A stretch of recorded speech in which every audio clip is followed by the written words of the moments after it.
দেখতে পাচ্ছেন এই তীব্র এই শীতের মধ্যে আজকে অনেক দূর থেকে একজন ভাই আমাদের কাছ থেকে একটা পিসি কিনেছিল। তো উনি আশিক কম্পিউটার আজকে চলে আসছে এই পিসিটি AMD 8 কোরের পিসি নিয়ে। তো এটি ঠিক করে ফেলছি, আমরা ওনাকে এখন দিয়ে দিব। তো যারা আমাদের কাছ থেকে কম্পিউটার কিনে, আমরা যেহেতু ল্যাপটপ ডেস্কটপ চিপ লেভেলে কাজ করি, আমাদের কাছ থেকে সব ধরনের সুবিধা কিন্তু আপনারা পাবেন।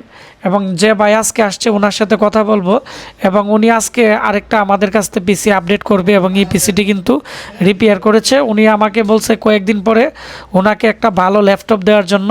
তো এখন ভাইয়ের সাথে কথা বলবো। ভাই কেমন আছেন? ভালো আছে ভাই, আলহামদুলিল্লাহ। আচ্ছা, হ্যাঁ, আচ্ছা, আপনি এই শীতের মধ্যে এত দূর থেকে আসছেন, আপনি কোন গ্রাম থেকে, কোন জায়গা থেকে, এবং কিভাবে আমাদের আশিক কম্পিউটার আজকে উপস্থিত হয়েছেন? আমি আসছি সিলেট হবিগঞ্জ মাধবপুর থেকে, আমাদের গ্রাম হলো শিমুলগড়। আসলাম আমি মাধবপুর হয়ে, ভাইয়ার কাছে কল দিয়েছিলাম পিসিটা একটু প্রবলেম, আর একটা পিসি লাগবো। আচ্ছা আসেন, আমাদের কাছে আসেন। আপনি পরে আসলাম, এখন সমাধান হয়ে গেছে, আমি পিসি ওকে আছে। আচ্ছা, আপনি আমাদের যে আশিক কম্পিউটার ব্রাহ্মণবাড়িয়া পীরবাড়িতে পুলিশ লাইনের সামনে আমাদের এই দোকান।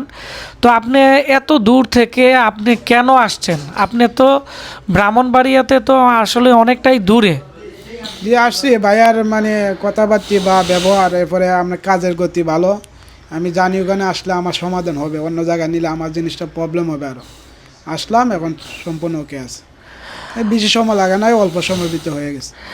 আচ্ছা, ঠিক আছে। তো ভাইয়ের জন্য দোয়া করবেন এবং আমাদের এই ভিডিওটি বেশি বেশি করে শেয়ার করে দিবেন। এবং যাদের কম্পিউটার নষ্ট হয়ে পড়ে আছে, আশিক কম্পিউটার ব্রাহ্মণবাড়িয়া পীরবাড়ি পুলিশ লাইনের সামনে কিন্তু আমাদের দোকান। আমি আবারও বলে দিচ্ছি, পীরবাড়ি পুলিশ লাইন, একবারে কুমিল্লা হাইওয়ের বাম পাশে। এই যে আপনারা দেখতেছেন, এটি হচ্ছে আমাদের বিল্ডিং, এর নিচতলাতেই কিন্তু আমাদের দোকান। তো সবাই ভালো থাকবেন, দেখা হচ্ছে নতুন কোনো একটি কাস্টমার রিভিউতে।